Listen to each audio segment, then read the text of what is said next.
Assalamualaikum warahmatullahi wabarakatuh. Salam sejahtera untuk kita semua.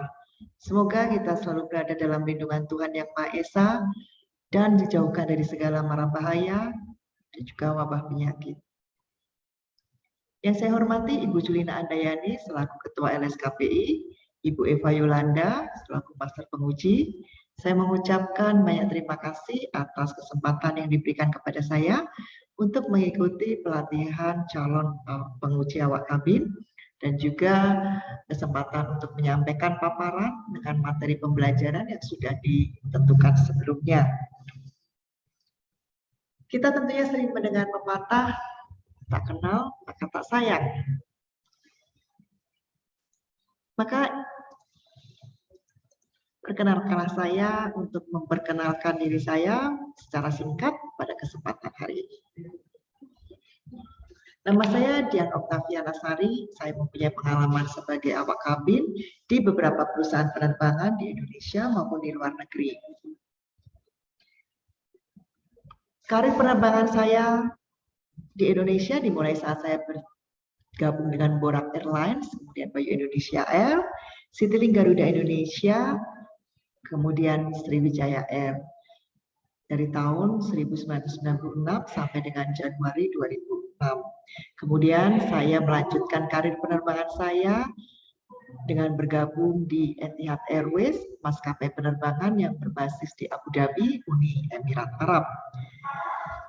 Selama saya bekerja di sana, saya dipercaya untuk menjabat sebagai cabin manager, di mana saya bertanggung jawab sepenuhnya terhadap penerbangan, terhadap safety, service, dan juga performance awak kabin pada penerbangan itu.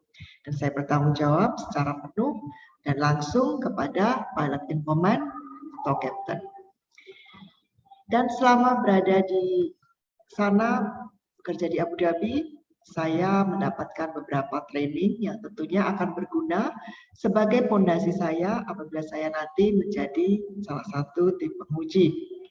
Training-training yang sudah saya dapatkan adalah Chief Performance Management, Quality Management Briefing, Aviation Security Management, Emergency Response Awareness, Cabin Manager and Cabin Senior Training, Case Service Performance Management, AED atau Automated Defibrillator, External Defibrillator, dan Tempus IC. Dan tentunya masih banyak lagi training yang saya dapatkan yang tidak bisa saya sebutkan satu persatu. Dan pastinya saya juga sudah mendapatkan TOT atau Training Co-Trainer dari lembaga yang berkompeten.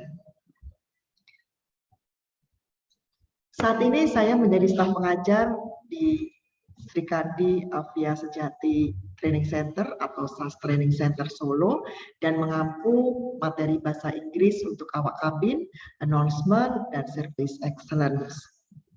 Berikut beberapa foto proses belajar mengajar di SAS Training Center yang bisa saya bagikan kepada teman-teman semuanya.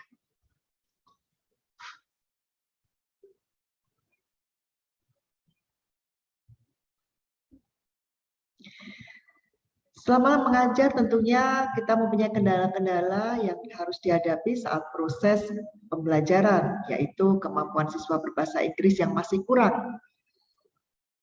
Hal ini bisa dimengerti karena mereka kebanyakan berasal dari sekolah daerah yang tidak mengajarkan materi bahasa Inggris secara penuh atau spesifik, sehingga siswa benar-benar merasa asing dengan kosakata yang kita ajarkan, terutama kosakata yang berhubungan dengan aviasi atau penerbangan. Dan untuk announcement sendiri ada beberapa kendala karena cara pengucapan yang menurut siswa masih sangat sulit dan membuat rasa percaya diri siswa menjadi turun saat membacakan announcement tersebut. Sehingga solusi yang dapat kita berikan sebagai pengajar adalah dengan membiasakan siswa untuk menggunakan bahasa Inggris saat berkomunikasi dengan teman-temannya.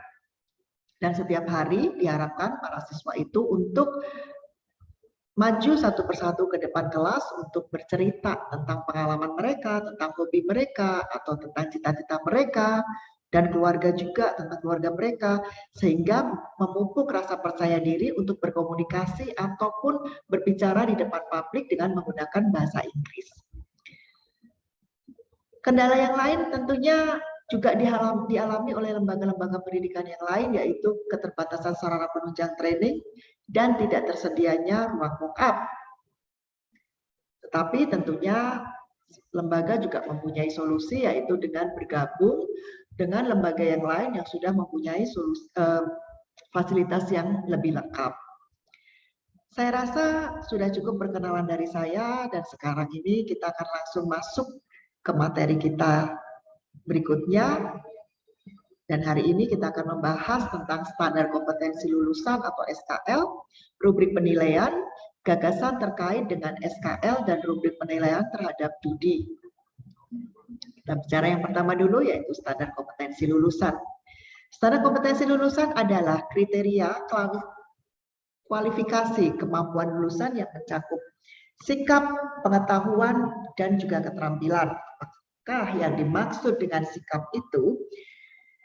Sikap adalah hasil penghayatan seseorang terhadap nilai dan norma kehidupan yang tumbuh dari proses pendidikan, pengalaman kerja, lingkungan keluarga, dan juga lingkungan masyarakat.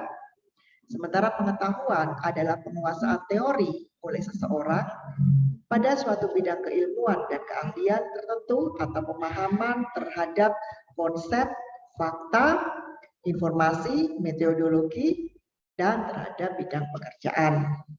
Sementara keterampilan bisa didefinisikan sebagai kemampuan psikomotorik dan kemampuan untuk menggunakan metode, mengolah bahan, instrumen yang diperoleh melalui pendidikan, pengalaman kerja, dan juga pelatihan.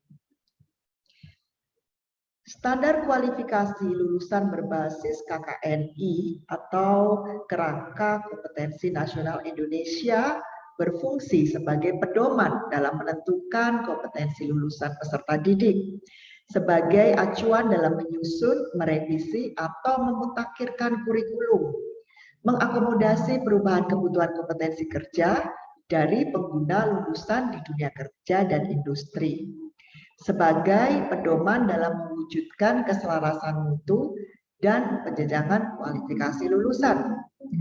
Dan dalam menentukan standar kualifikasi tentunya kita punya tujuan yang harus dicapai, yang dalam hal ini kita sebut sebagai capaian pembelajaran bidang awak kabin udara sesuai KKNI jenjang ketiga. Capaian pembelajaran tersebut dibagi menjadi 5 kelompok, yaitu sikap dan tata nilai, kemampuan di bidang kerja, pengetahuan yang dikuasai, hak dan tanggung jawab, dan juga kewirausahaan. Pada kesempatan ini saya hanya akan membahas 4 dari 5 kelompok tersebut, yaitu kemampuan di bidang kerja, pengetahuan yang dikuasai, hak dan tanggung jawab, dan kewirausahaan. Mari kita satu persatu kita pelajari, dimulai dari kemampuan di bidang kerja. Diharapkan awak kabin untuk mampu melakukan serangkaian tugas dalam melayani penumpang pesawat udara, mulai dari masuk pesawat sampai dengan keluar dari pesawat udara dengan sesuai peraturan Menteri Perhubungan dan Civil Aviation Safety Regulation atau CASR. Di sini dibagi menjadi 2, yaitu melayani keselamatan penumpang dan melayani kebutuhan kenyamanan penumpang selama dalam penerbangan atau in-flight. Kita bahas yang pertama, melayani keselamatan penumpang. Di sini tercakup memeriksa alat keselamatan penerbangan, perlengkapan kabin pesawat, dan juga peralatan pelayanan yang kita sebut semuanya dengan pre-flight check. Jadi setiap saat, setiap sebelum terbang untuk melakukan pre-flight check, untuk memastikan bahwa alat-alat yang dipergunakan itu adalah layak terbang. Kemudian yang kedua, mempersiapkan penumpang untuk memulai penerbangan. Di sini bisa diartikan atau dijabarkan dengan memeriksa sabuk pengamannya penumpang, memastikan penumpang sudah mematikan telepon genggam, atau window blinds-nya sudah dibuka, dan lain sebagainya. Dan termasuk juga tentunya safety demo sudah dibagikan kepada penumpang. Yang ketiga, mempersiapkan penumpang untuk memulai pendaratan. Hampir sama dengan yang sebelumnya, yaitu dengan memeriksa sabuk pengaman, memastikan kalau window blind sudah terbuka, dan juga tentunya memastikan kalau toilet itu sudah kosong sebelum pendaratan, tidak ada penumpang tertinggal di dalamnya. Yang keempat, itu mempersiapkan penumpang setelah pesawat tiba di tempat tujuan atau disebut post flight. Awak kabin diharapkan untuk selalu cek dan recheck lagi apakah ada barang-barang penumpang yang tertinggal ataukah masih ada penumpang yang tertinggal sebelum melanjutkan penerbangan yang berikutnya atau sebelum awak kabin turun dari pesawat, karena ini akan berhubungan dengan aviation security later. Setelah itu kita ke melayani kebutuhan kenyamanan penumpang dalam pesawat atau in-flight. Di sini melayani kebutuhan makanan dan minuman penumpang, melayani kebutuhan hiburan sesuai dengan ketersediaan sarana di pesawat, dan mengatasi situasi darurat pada penerbangan. Semuanya dari capaian ini sangat bagus, tetapi apabila saya diperkenankan untuk memberikan input atau masukan di kemampuan di bidang kerja adalah satu, pelatihan prosedur boarding. Awak kabin sebagai last filter atau saringan terakhir diharapkan untuk melaksanakan pemeriksaan boarding yang meliputi pemeriksaan boarding pass, sehingga semua yakin kalau penumpang tersebut memang sudah seharusnya berada di dalam pesawat tersebut, bukan yang dari penerbangan yang lain. Kemudian profiling penumpang. Yang di sini profiling penumpang bisa berfungsi untuk melihat apakah penumpang layak terbang atau apakah penumpang itu sedang sakit, atau bisa kita gunakan sebagai sarana kita memilih untuk ABP atau Able Body Packs, sehingga diharapkan awak kabin mampu untuk menerapkan sense of security or safety dalam setiap fase penerbangan. Dan input yang kedua yang bisa saya berikan adalah pelatihan prosedur in-flight.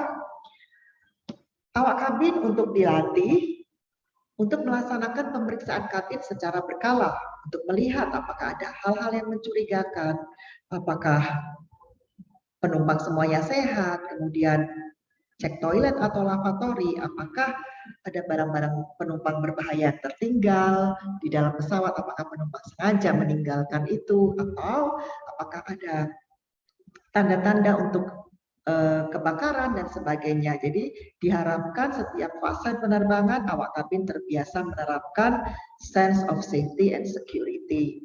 Demikian masukan dari saya untuk kemampuan di bidang kerja. Yang berikutnya kita akan membahas pengetahuan yang dikuasai.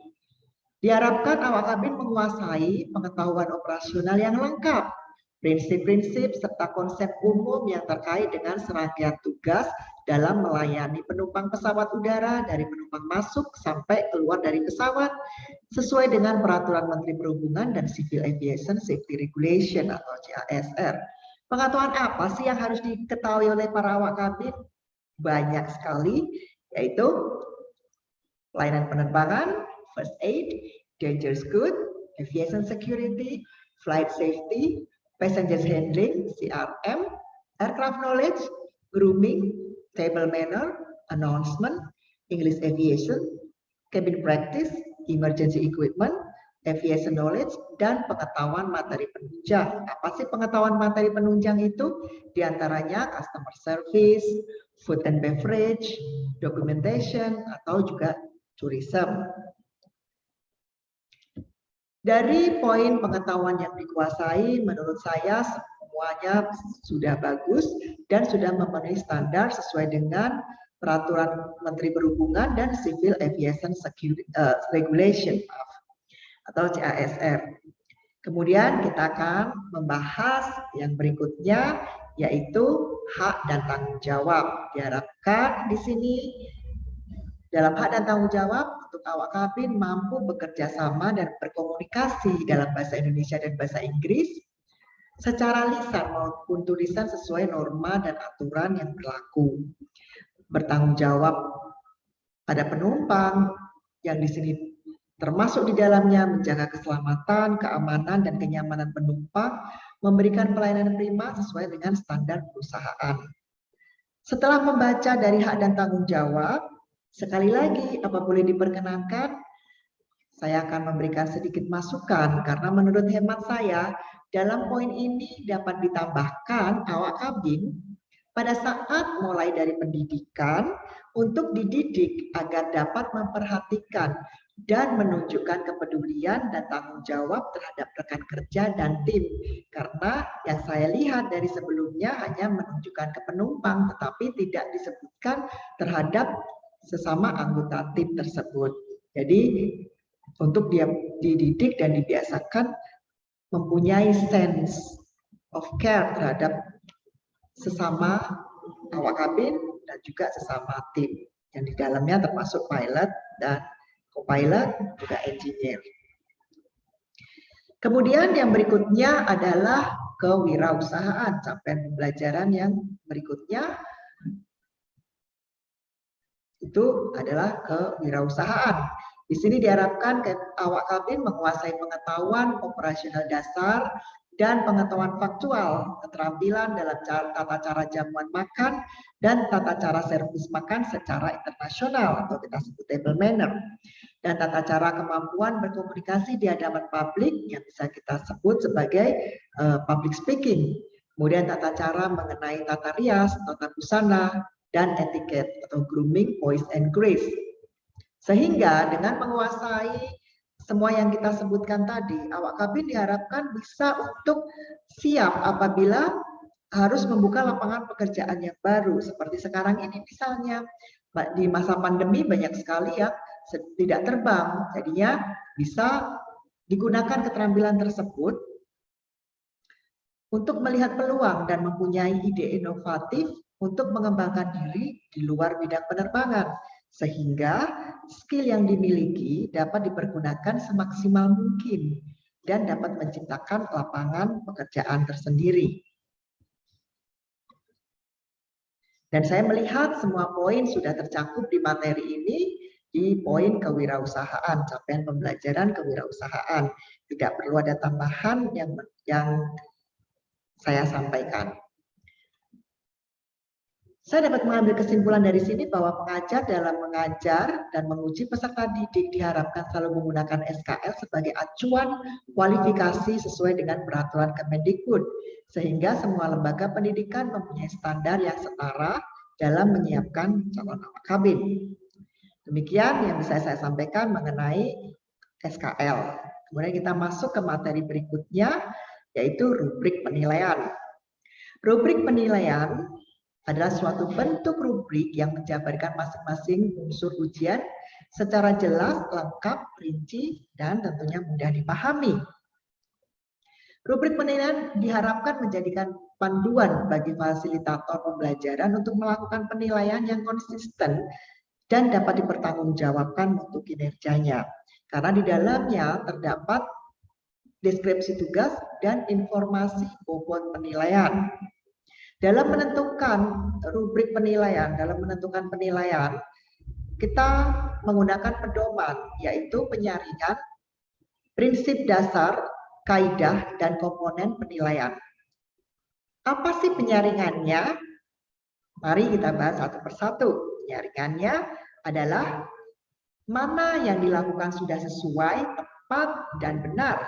Mana yang dilakukan yang sudah dilakukan tetapi sudah sesuai sebenarnya, cuma ada kesalahan. Kesalahan itu masih dapat ditolerir. Kemudian yang ketiga, mana yang dilakukan salah, tidak sesuai, dan tidak terlalu tepat atau tidak benar. Kemudian rubrik penilaian dengan dasar prinsip TATO, terbuka, adil, terukur, objektif. Terbuka berarti prosedur penilaian, kriteria penskoran, kriteria kelulusan dapat diketahui oleh semua pihak. Kemudian adil adalah diterapkan untuk semua peserta sehingga tidak ada yang dirugikan maupun diuntungkan. Terukur tentunya penentuan skor harus selalu sesuai dengan kriteria. Dan yang terakhir adalah objektif. Diharapkan penilaian itu selalu spesifik, jelas, dan to the point sehingga tidak menimbulkan multitafsir. Kemudian dalam menentukan penilaian, kita juga harus menggunakan kaidah OKRK atau urgensi, kontinuitas, relevansi, dan keterpakaian. Apa kaidah urgensi itu? Kaidah urgensi itu menunjukkan semua parameter yang diperlukan di dalam pekerjaan. Kemudian, kontinuitas adalah parameter yang saling berhubungan, saling berkesinambungan. Kemudian untuk relevansi, itu parameter yang perlu dipelajari. Keterpakaian itu memiliki nilai terapan yang tinggi dalam satu bidang pekerjaan. Dan tentunya yang terakhir adalah komponen penilaian itu sendiri. Cara kita menentukan penilaian dengan menggunakan komponen dikotomi dan politomi. Apa sih dikotomi, politomi? Dikotomi itu diterapkan untuk parameter yang sesuai urgensinya dan tidak boleh ada kesalahan atau kekurangan sedikit saja. Dibagi menjadi skor major dan skor minor. Jadi ada dua skor yang bisa diberikan. Skor major 2 atau 0, 0 berarti untuk tidak dilakukan atau dilakukan tetapi salah. 2 berarti dilakukan dan benar untuk skor majornya. Yang urgensinya berarti lebih tinggi. Sementara untuk skor minor, urgensinya dia lebih rendah dengan nilai 1 atau 0. 0 berarti dilakukan tapi salah atau tidak dilakukan, dan 1 berarti dilakukan dengan benar dan tepat. Kemudian cara penilaian politomi, yang kedua adalah politomi, yaitu diterapkan untuk parameter di mana ada kesalahan atau kekurangan yang diizinkan atau ditolerir. Menggunakan skor relatif 2, 1, atau 0. 2 berarti dilakukan dengan tepat dan benar, sudah sesuai. 1 berarti dilakukan, tetapi mungkin masih ada kesalahan yang masih dapat ditolerir. Dan 0 itu berarti tidak dilakukan atau dilakukan dengan cara yang salah. Kemudian ada juga menggunakan skor relatif, skor opsional maksud saya, yaitu iya atau tidak. Demikian menurut saya tentang rubrik penilaian, yang tentunya setiap penilaian mempunyai batas ambang minimal kelulusan, yaitu untuk ujian teori dan praktek masing-masing minimal 80. Dari sini saya bisa menyimpulkan bahwa rubrik penilaian yang disusun semua sudah lengkap karena sudah mencakup deskripsi, parameter, prinsip penilaian, kaidah, dan komponen penilaian. Diharapkan semua lemdik dan penguji untuk mampu menerapkan penilaian dengan menggunakan rubrik penilaian tersebut sehingga penilaian setiap lemdik mempunyai standar yang sama. Baik, kita kemudian langsung menuju ke pembahasan berikutnya, yaitu gagasan terkait dengan SKL dan rubrik penilaian terhadap dunia usaha, dunia industri. Menurut pendapat saya, gagasan yang dapat saya berikan adalah pada saat akhir pendidikan, di dalam sertifikat kelulusan peserta didik untuk dicantumkan grade kelulusan dengan kategori A, B, atau C. Sehingga maskapai penerbangan atau pelaku usaha lain yang akan mempekerjakan mereka mengetahui kualitas dari calon pelamar. Dengan begitu, diharapkan Kemendikbud membuat standarisasi grade dan standar tersebut digunakan oleh seluruh lembaga yang mendidik calon awak kabin. Grade tersebut menjadi masukan awal bagi perusahaan-perusahaan yang akan mempekerjakan calon awak kabin, sehingga mereka meyakini bahwa perusahaan mempekerjakan orang yang tepat sesuai dengan kriteria yang diinginkan perusahaan. Kesimpulan dari semuanya adalah SKL dan rubrik penilaian merupakan komponen yang penting yang harus dijadikan acuan atau panduan oleh seluruh pengajar dan penguji, sehingga lulusan yang dihasilkan pun akan berstandar sama, berkompetensi, dan berkualitas, sehingga mampu bersaing di dunia usaha dan dunia industri. Demikian pemaparan dari saya. Apabila ada kekurangan dan kesalahan, saya mohon maaf yang sebesar-besarnya. Dan sekali lagi saya mengucapkan terima kasih kepada semua pihak dan salam konten.